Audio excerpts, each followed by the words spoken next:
నేను ఈరోజు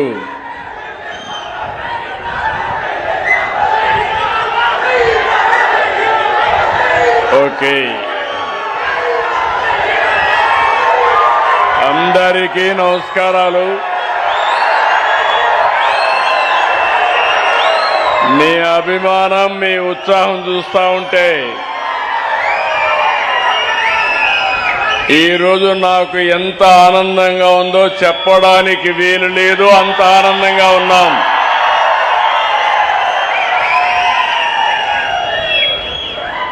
అప్పటి నుంచి చూస్తున్నా, ఒక పక్క మా ఆడబిడ్డలు,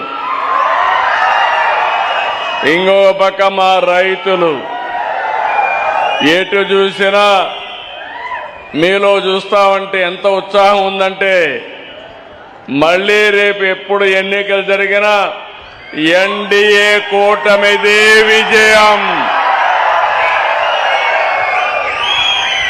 నేను ఈరోజు ఇక్కడ ఎన్నికల కోసం రాలేదు, మీ సమస్యలు పరిష్కారం చేయడానికి వచ్చాను. ఒక బాధ్యత కలిగిన సేవకుడుగా ఈరోజు మీ దగ్గరకు వచ్చి, ఎక్కడ కూడా నేను ఒక మాట చెప్పాను, నీతివంతమైన పాలన ఇస్తాం, సుపరిపాలన ఇస్తాం, మళ్ళీ రాష్ట్రాన్ని పునర్నిర్మాణం చేస్తామని నేను, మా మిత్రుడు పవన్ కళ్యాణ్ గారు ఆ రోజు మీకు హామీ ఇచ్చాం. కేంద్రంలో ఉన్నటువంటి నరేంద్ర మోడీ గారి ఆధ్వర్యంలో ఈరోజు డబల్ ఇంజన్ సర్కార్ సూపర్ స్పీడ్ లో ముందుకు పోతున్నావునా కాదా మీరే ఆలోచించుకోవాలి. వేదిక పైన మంత్రులు నాదెళ్ల మనోహర్ గారు, అనగాని సత్యప్రసాద్ గారు, పార్సారథి గారు, ఎమ్మెల్యే ఆలోచనలో చాలా యువకుడు, హుషారులో కూడా చాలా యువకుడు,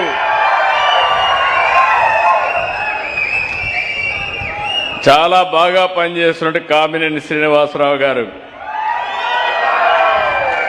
కడాన మీ భూ సమస్యలు పరిష్కారం చేయడానికి చీఫ్ సెక్రటరీ అయినా ఆయనకు ఒక మాట చెప్పాను, మీరు చీఫ్ సెక్రటరీగా ఉండండి, రెవెన్యూ సమస్యలు పరిష్కారం చేసే వరకు మీరే రెవెన్యూ సెక్రటరీగా ఉండాలని ఆదేశాలు ఇచ్చాను.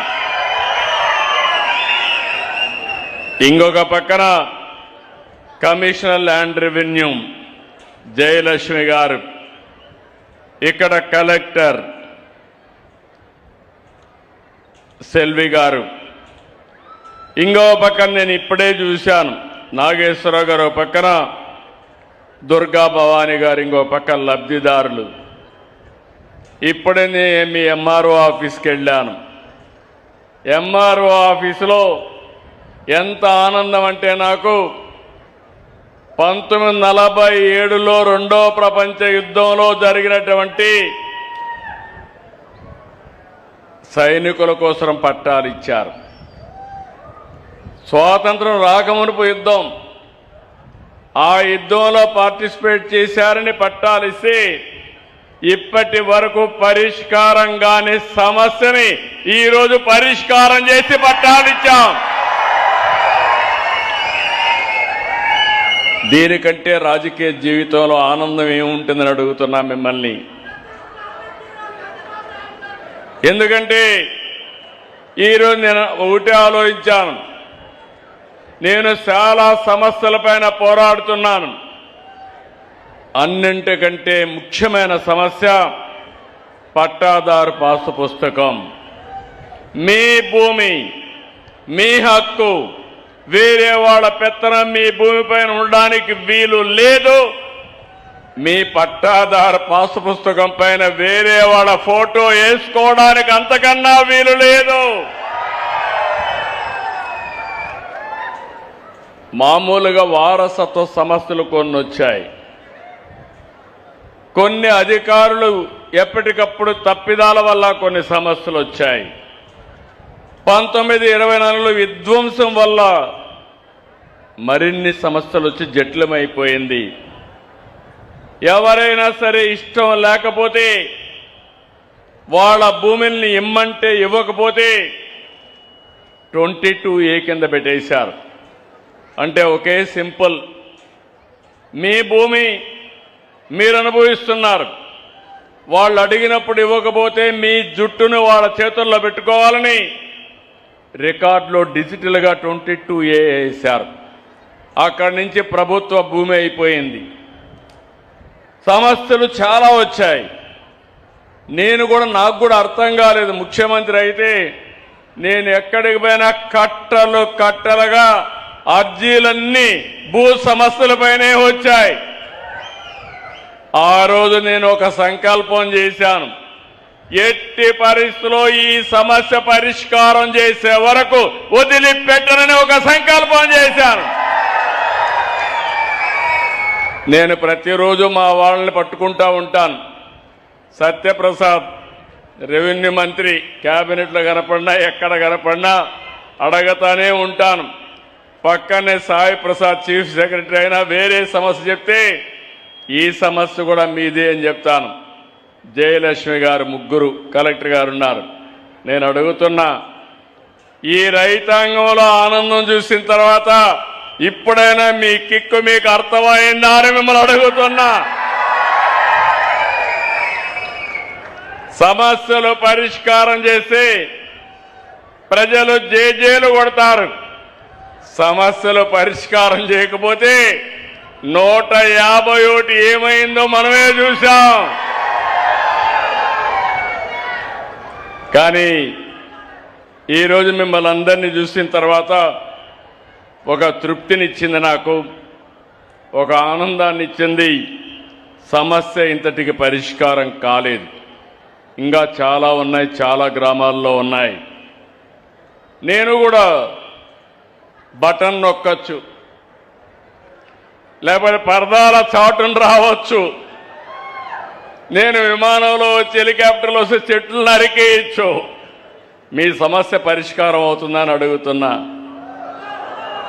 అందుకే నేను ఆలోచించాను, నేను ముందుండి నడిపించాలి.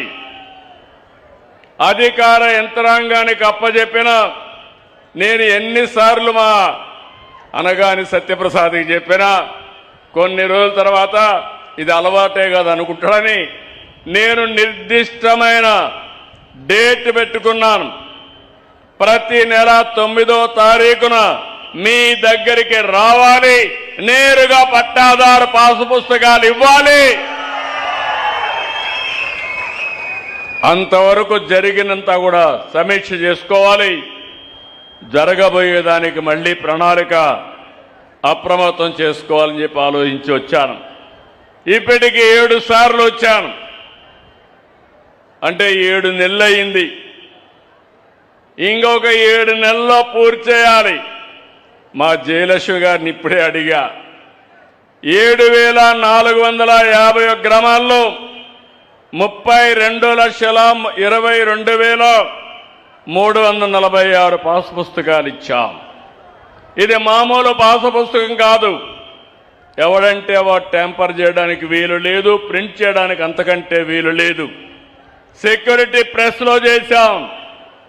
కరెన్సీ ఏ విధంగా అయితే చేస్తారో అలాంటి ఫీచర్స్ అన్ని పెట్టి ఎవ్వరు కూడా ట్యాంపర్ చేయకుండా చేశాం. ఇంకొక పక్కన పుస్తకం మీ దగ్గరుండి కంప్యూటర్ ఎక్కడ ఉంటే అక్కడ ట్యాంపర్ చేస్తే మీ పుస్తకం చెత్త పుస్తకం అయిపోతుంది, చెత్త బుట్టలో వేసుకునే పరిస్థితి వస్తుంది. అందుకే నేను ఆలోచించాను, టెక్నాలజీ ఉపయోగించాం. అది బ్లాక్ చైన్ టెక్నాలజీ. ఎవ్వరు కూడా ట్యాంపర్ చేయలేరు. ట్యాంపర్ చేస్తే మీకు తెలిసిపోతుంది. మీరు ఎప్పటికప్పుడు మీ పట్టాదారు పాసు పుస్తకంలో QR కోడ్ ఉంది. QR కోడ్ ఒక్కసారి కొడితే ఈరోజు నీ భూమి నీ పేరుతో ఉందా, వేరే వాళ్ళు తారుమారు చేశారా, నేరుగా మీరు చూసుకునే అవకాశం వస్తుందని మరొక్కసారి విజ్ఞప్తి చేస్తున్నా. ఇంకొక పక్కన QR కోడ్ కొడితే మీ ఫోన్లో ఎక్కడ మీ భూమి ఉందో మీ సెల్ ఫోనే మీ భూమి దగ్గర తీసుకుపోతుంది. కాబట్టి ఎట్టి పరిస్థితుల్లో వేరే వాళ్ళు చేయడానికి వీలు లేదు. ఇప్పటికి మీరు చూస్తే దగ్గర మేము ఇచ్చిన తర్వాత 32,32,000 పూర్తయినాయి.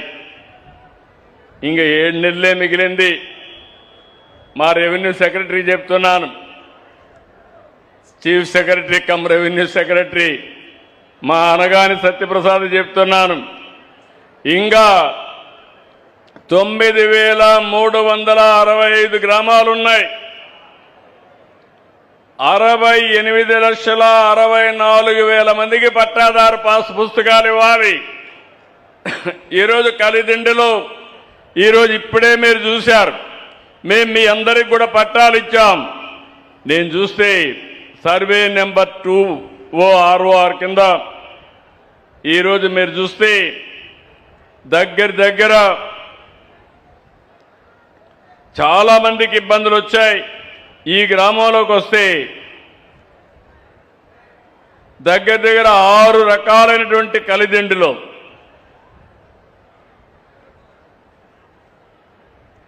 2,000 మందికి పైన ఈరోజు మనం పట్టాలు ఇచ్చే పరిస్థితికి వచ్చాం. అయితే ఇది ఒక వినూత్నమైన కార్యక్రమం అయినప్పటికీ నేను మా సెక్రటరీ గారిని వాళ్ళిద్దరిని కోరేది, మళ్ళా మీరు ఒకసారి మొత్తం ఇప్పటి వరకు రాష్ట్రం అంతా మీరు చూస్తే 41,000 ఎకరాలు 1,25,000 మందికి 22 ఏకెంది చేసి పట్టాలు ఇచ్చాం.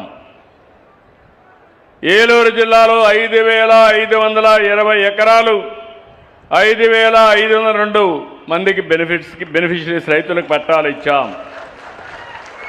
ఈ కైకల్లూరులో 2,838.60 ఎకరాలు 1,848 మంది రైతులకు ఈరోజు పట్టాలు ఇచ్చాం. 5 జీవోలు ఇష్యూ చేశాం.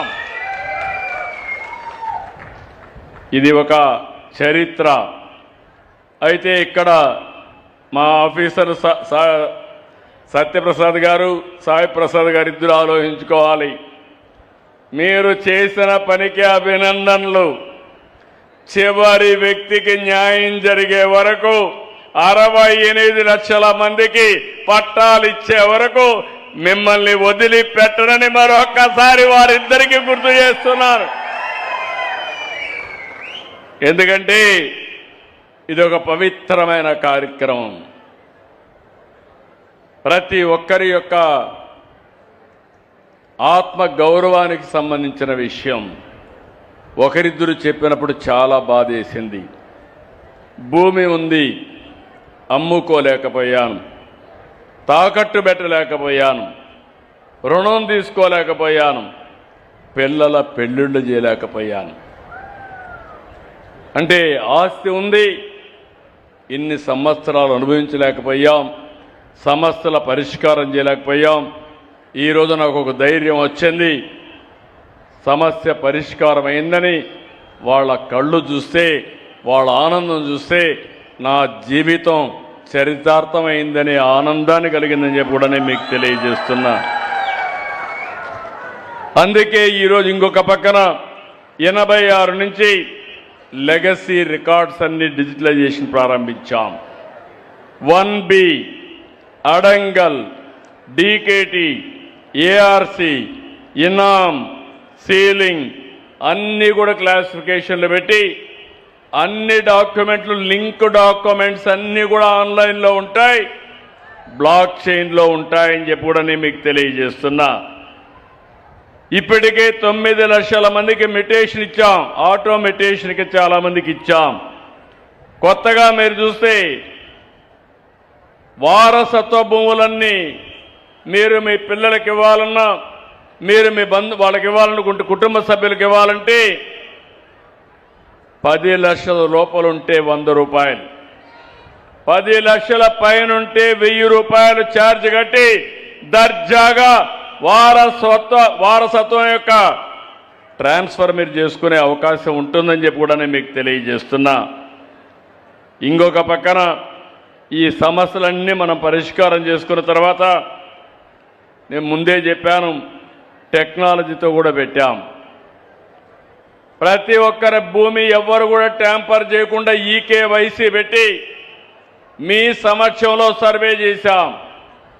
మళ్ళీ ప్రూఫ్ ఆఫ్ కాన్సెప్ట్ తీసుకొచ్చి మీరు చూసిన తర్వాత, మీరు సంతకం పెట్టిన తర్వాతనే పుస్తకాన్ని ప్రింట్ చేశాం.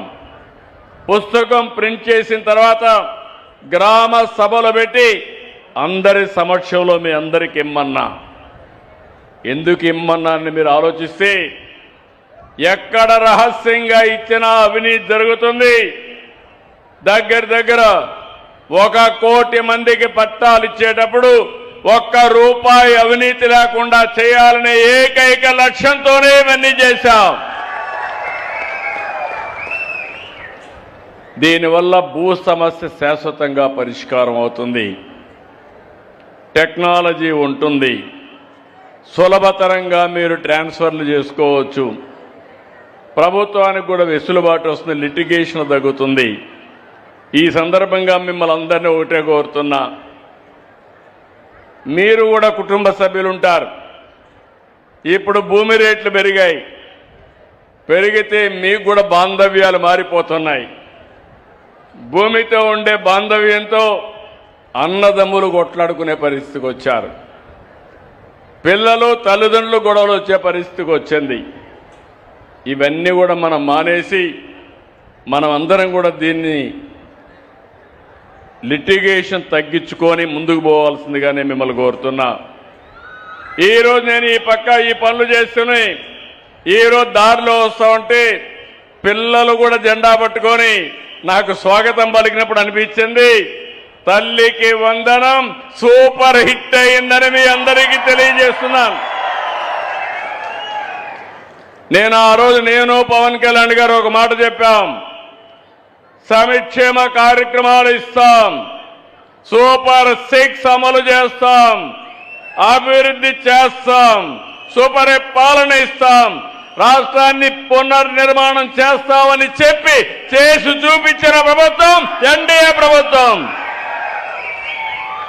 అన్నిటికీ క్యాలెండర్ పెట్టుకున్నాం. చాలా సమస్యలు, నేను 4వసారి ముఖ్యమంత్రి, కొత్త ఏం కాదు. 3 సార్లు కంటే స్పీడ్ పెంచాను, టెక్నాలజీ కూడా పెంచాను. ఒకప్పుడు ఐటీనే ఉండేది, ఇప్పుడు ఏఐ కూడా వచ్చింది. ప్రతి ఒక్కరికి ఫోన్లు కూడా వచ్చేస్తూ ఉంటాయి. నేను ఒక పని అవ్వగానే పింఛన్ తీసుకోగానే ఆ రోజే మళ్ళా మీకు ఫోన్ కూడా వస్తుంది. ఇప్పుడు మీకు పట్టాదారు పాసు పుస్తకం ఇవ్వగానే మళ్ళా నా ఫోన్ వస్తుంది. దేనికోసం? మీకు ఎలాంటి ఇబ్బందులు లేకుండా చేయాలని, మీరు ఎలాంటి బాధలు పడకూడదనే ఉద్దేశంతో ఈ కార్యక్రమాలు చేస్తున్నాం.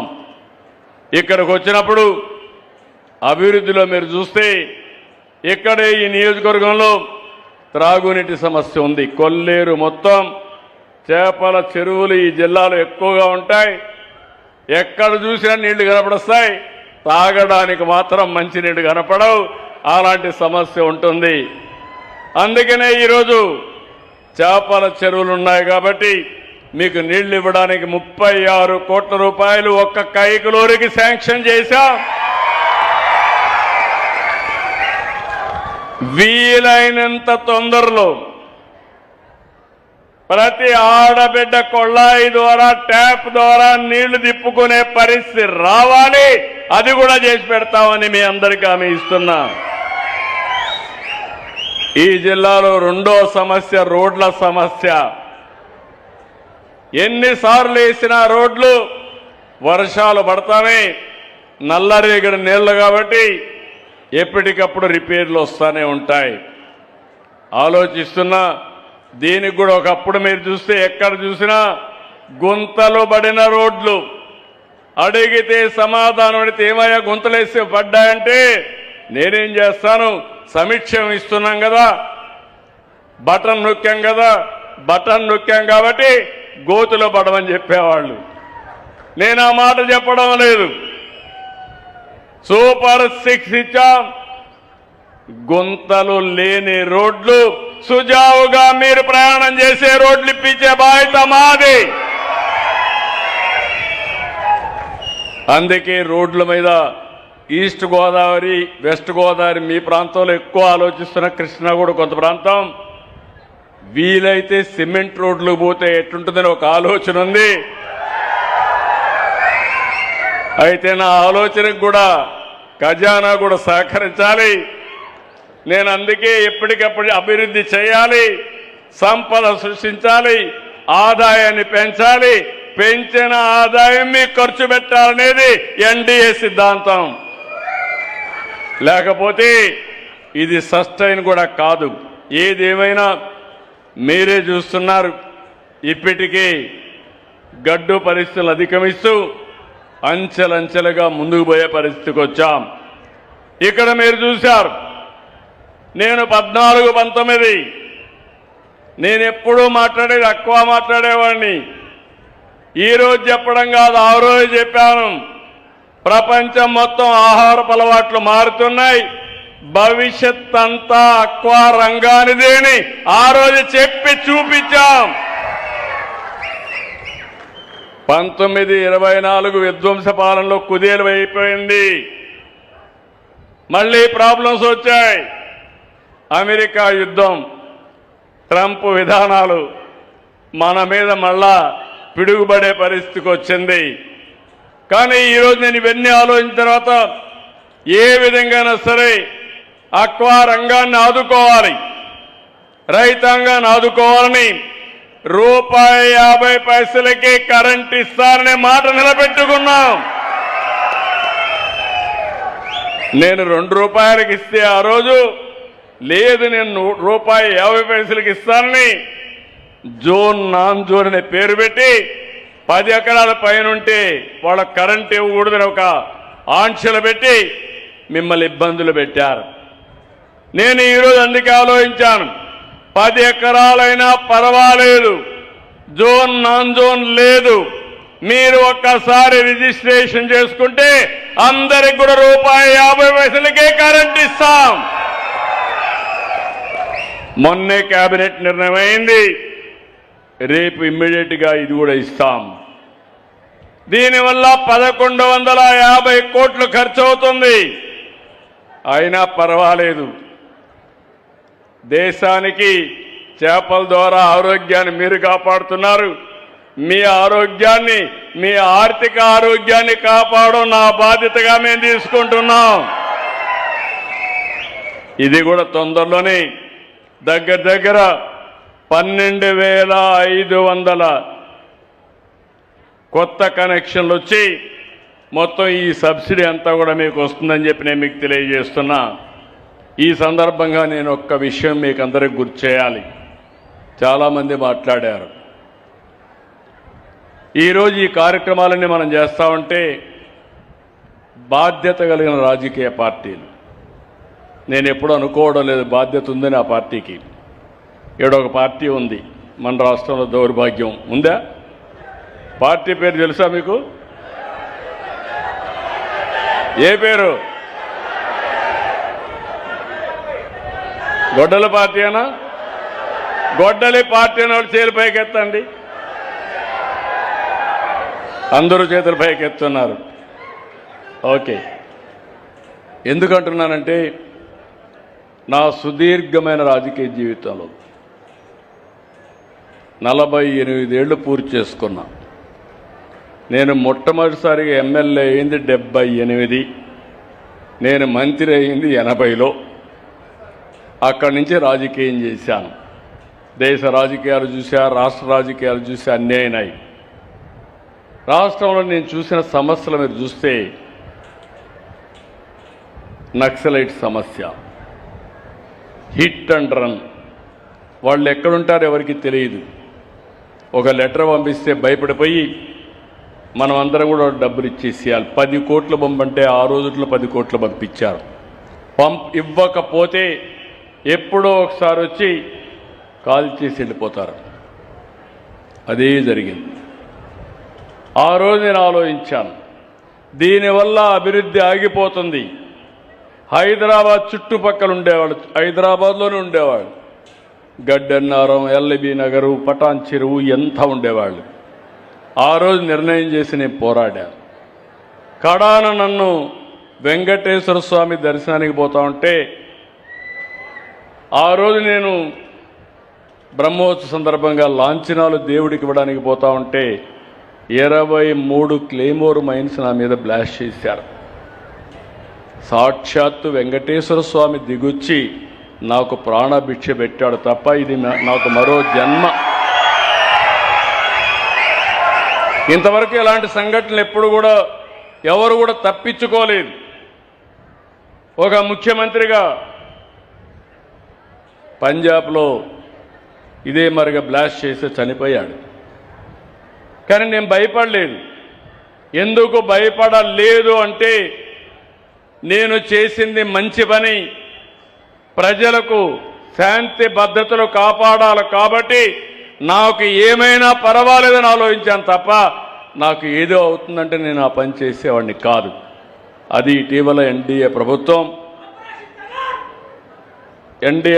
మొత్తం ఇది చేశారు. దాన్ని నేను ఇప్పుడు చెప్పడం కాదు, కానీ ఆ రోజుట్లోనే ఎవరెవరి హస్తాలు ఉన్నాయో అక్కడ ఇన్వాల్వ్ అయిన వాళ్ళు కూడా ఉన్నాయి, కొన్ని పేర్లు కూడా ఉన్నాయి, అవి నేను మాట్లాడను. రెండోది, రాయలసీమ ముఠా కక్షలు, సినిమాలు తీసేవాళ్ళు, ఆ అరాచకాన్ని చూపించి సినిమాలు కూడా బ్రహ్మాండంగా ఆడించేవాళ్ళు.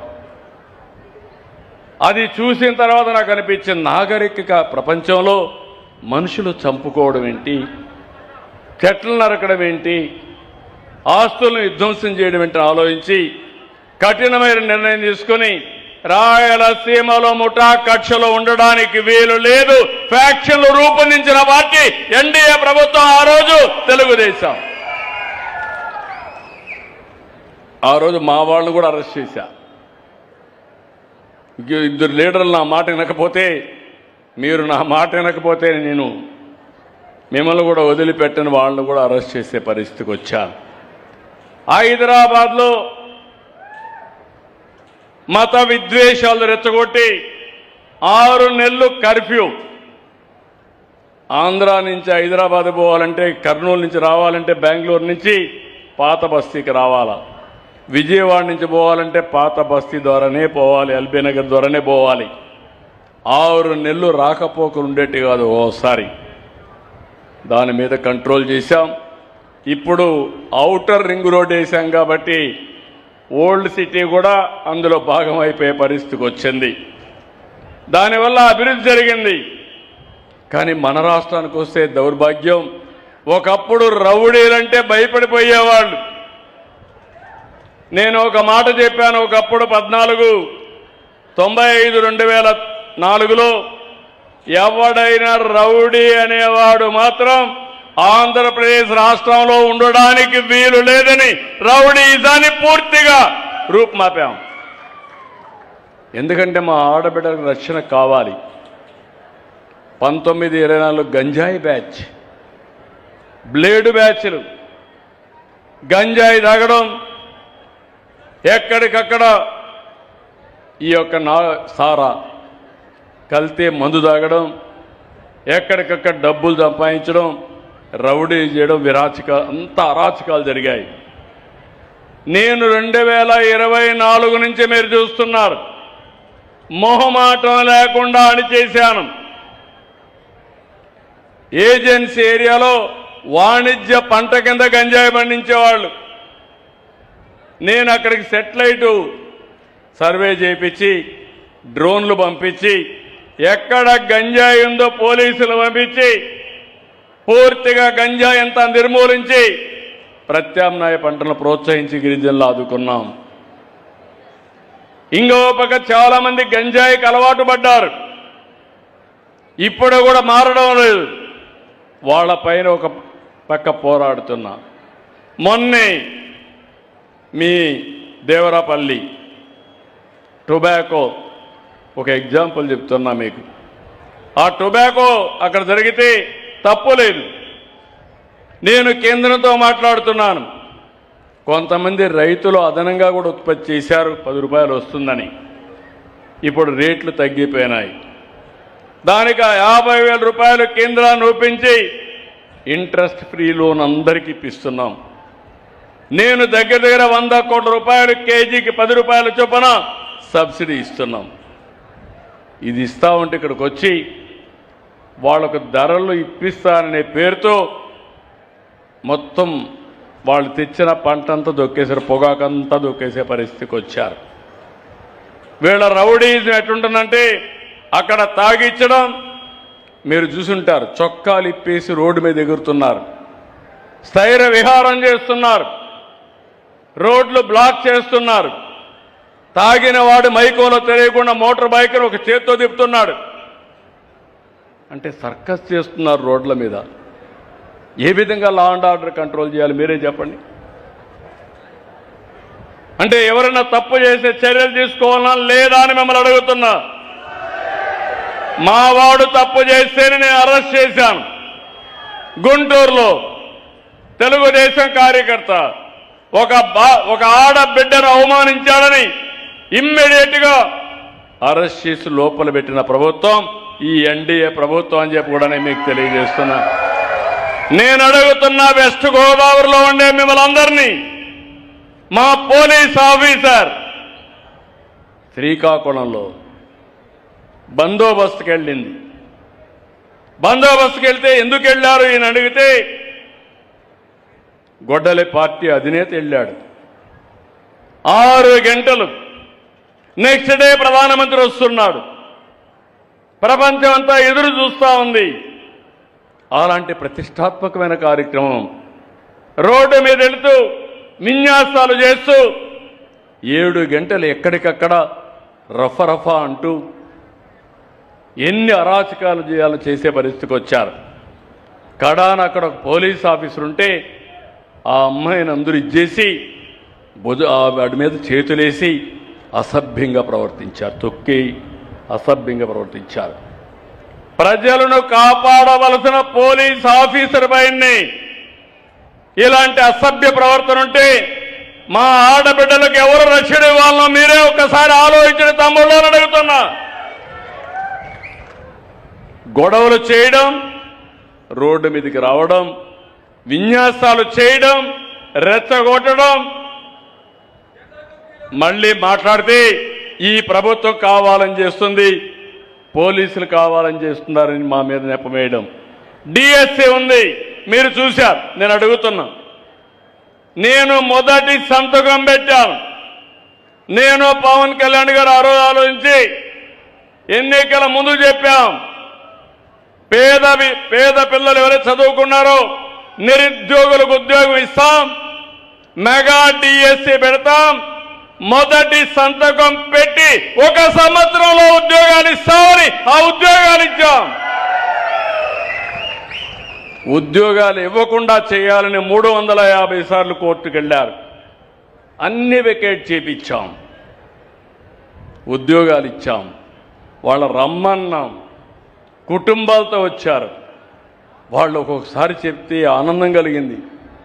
చిన్న పిల్లల్ని వదిలిపెట్టి రాత్రింబగళ్ళు చదువుకొని భర్తల సహకారంతో ఆడబిడ్డలు చదువుకున్నారు, భార్య సహకారంతో భర్తలు చదువుకున్నారు. 7 ఏళ్ళు 5 ఏళ్ళు పడిన కష్టానికి ఫలితం వచ్చిందని ఆనందపడ్డారు. అలాంటి సెంటిమెంట్తో వాళ్ళు వచ్చి అది తీసుకున్నప్పుడు నేను చూశాను. ఒక్కొక్కరిది ఒక్కొక్క వాళ్ళ యొక్క బ్యాక్గ్రౌండ్ చూసి చాలా బాధ వేసింది. అలాంటి పరిస్థితులు ఇచ్చాం. ఈరోజు స్కూలుకు పోతే బ్రహ్మాండంగా టీచ్ చేస్తున్నారు. సంవత్సరం అయిన తర్వాత రోడ్డు మీదకి వచ్చి ఏదో ఢిల్లీలో నీట్ పేపరు లీక్ అయింది, ఇక్కడ కూడా లోకేష్ రాజీనామా చేయాలి, ఈ ప్రభుత్వంలో ఏదో జరిగిపోయిందని మాట్లాడుతున్నారు. కడాన నిన్న మీరు చూశారు,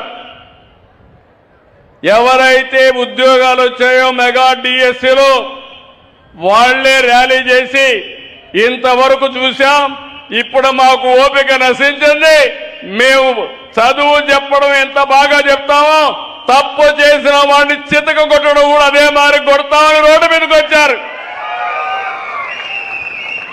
కొండారెడ్డి బురుజు కర్నూలంగానే మనకు గుర్తొస్తుంది. అలాంటి ఒక హిస్టారికల్ మాన్యుమెంట్ దగ్గరికి వెళ్ళారు. వెళ్ళి కబద్దార్ చెప్పండి, మేము సమాధానం చెప్తామని అడిగే పరిస్థితికి వచ్చారు. ఎవరన్నా సిగ్గుండేవాళ్ళు ఒప్పుకోవాలి కదా, మానాలి కదా, అవునా కాదా, మానాలా లేదా? మానాలి అనేవాళ్ళు చేలిపైకెత్తండి. ఇప్పుడు ఈరోజు మళ్ళా ఆందోళన చేస్తారంట, మళ్ళా ర్యాలీలు తీస్తారంట. అంటే రోడ్లన్నీ ఉండేది వీళ్ళు స్థైర్య విహారం చేయడానికి, రఫా గొడ్డలు పెట్టుకొని తిరగడానికి. అంటే నేను చూస్తూ గమ్మనుండాలి, అవునా కాదా? ఉండాలనా? ఏమమ్మా ఆడబిడ్డలు మీరే చెప్పండి. నేను కానీ చూస్తూ ఉంటే ఈ రాష్ట్రంలో ఎవ్వరికీ రక్షణ ఉండదు. నిద్రపోనీరు. ఊరికొక రౌడీ, పేటకొక రౌడీ, గంజాయి బ్యాచ్ అందరినీ తాగించి మీకు నిద్ర బట్టని రాత్రులు తయారు చేయడానికి ప్రణాళికలు తయారు చేస్తున్నారు. అదే నా బాధ. నేను ఎన్ని పనులైనా చేయగలుగుతాను. ఒక భోగాపురం ఎయిర్పోర్ట్ కట్టాం, నేను కట్టానంటాడు. రేపు పోలవరం పూర్తి అవుతుంది, అది కూడా నేనే చేశానంటాడు. రేపు అమరావతి పూర్తి అవుతుంది, ఏమంటాడు అని అడుగుతున్నా మిమ్మల్ని, అవునా కాదా? ఈ సంవత్సరమే ఉత్తరాంధ్ర సుజల స్రవంతిని ఎక్కడికైతే అనకాపల్లి వరకు నీళ్లు తీసుకెళ్తున్నాం. వెలుగొండ 30 ఏళ్లకు మునుపు నేనే ప్రారంభించాను, ఫౌండేషన్ వేశాను. కరువు ప్రాంతం, ఈసారి నీళ్లు కూడా లేని ప్రాంతానికి ఈ నెలలోనే వెలుగొండ పనులు పూర్తి చేసి మార్కాపురం జిల్లాకు నీళ్లు ఇస్తున్నాం. మనం ఇది చేసి ఆనందపడతా ఉంటే గొడ్డలి పార్టీ గొడ్డళ్లతో ఏదైతే ఆ రోజు బాబాయిని చంపి ముఖ్యమంత్రిగా ఉన్న నా మీదనే కేసు ఎట్టయితే పెట్టాడో, పేపర్ రాశారు చూశారు కదా, నారాసుర రక్త చరిత్ర, నా ఫోటో, నా చేతిలో కత్తి. నాకు అలవాటు లేనిది అది ఒకటే, నా జీవితంలో ఎప్పుడో లేదు. రౌడీలకు సింహ స్వప్నంగా ఉంటా, నేను రౌడీజం చేయను. నేనెప్పుడు చెప్తాను, ఎవడైనా హత్య చేస్తే ఎవరైతే పోస్ట్ మార్టానికి కారకులు అవుతారో వాళ్ళు కూడా పోస్ట్ మార్టంతోనే పోతారని నా సిద్ధాంతం. అది నేను రౌడీజం చేయను. ప్రజలకు ఇబ్బంది కలిగిస్తే మాత్రం వదిలిపెట్టనని మరొకసారి మీ అందరికీ గమనిస్తున్నా.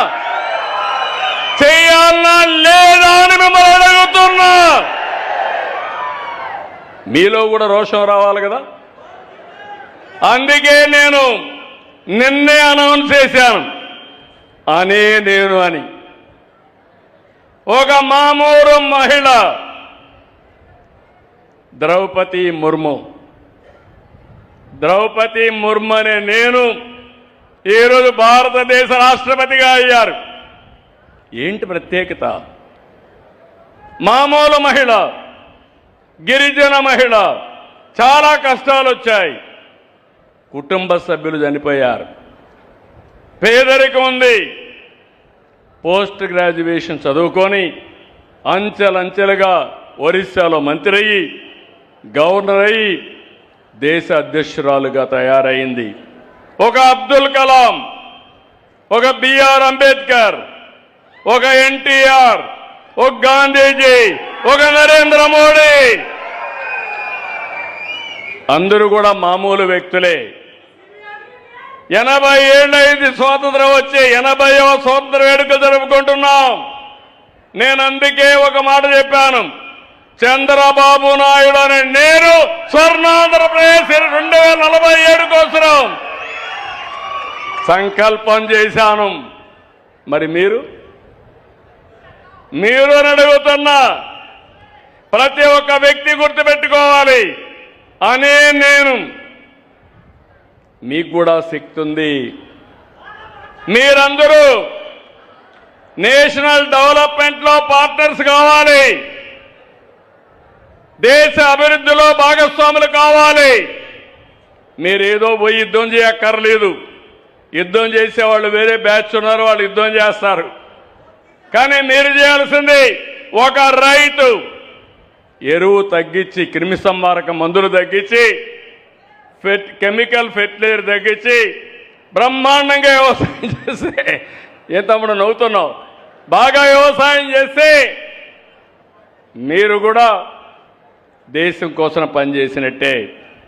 ఒక రైతు, అక్వా రైతు బాగా మీరు చేపలు పండించి విదేశాలకు ఎగుమతి చేస్తే ఫారిన్ ఎక్స్చేంజ్ రిజర్వ్స్ కానీ సేవ్ చేయగలిగితే, సంపాదించగలిగితే అదే నిజమైన దేశభక్తి అని మరొకసారి మీకు విజ్ఞప్తి చేస్తున్నా. అందుకే నేను అడుగుతున్నా మిమ్మల్ని, ఏ పనైనా చేయండి. ఒక స్టూడెంట్ బాగా చదువుకుంటే, నాలెడ్జ్ సంపాదిస్తే మానవ వనరులుగా తయారవుతారు. బాగా చదువుకున్న వ్యక్తి ఒక స్టార్టప్ కంపెనీ పెట్టి దాని ద్వారా పేరు తీసుకొచ్చి సేవలు అందిస్తే అతను కూడా దేశం కోసం కాంట్రిబ్యూట్ చేసినట్టే. అందుకే విజ్ఞప్తి చేస్తున్నాను, మీరు ఒక సంకల్పం చేయండి. నేను కూడా మీ మారిగానే చిన్నప్పుడు ఒక మారుమూల ప్రాంతమే మాది, 20 ఇళ్ళు కూడా లేవు మా ఊర్లో, 30 ఇళ్ళే. మా ఊరికి రోడ్డు కూడా లేదు. నేను పుట్టినప్పుడు కరెంటు కూడా లేదు.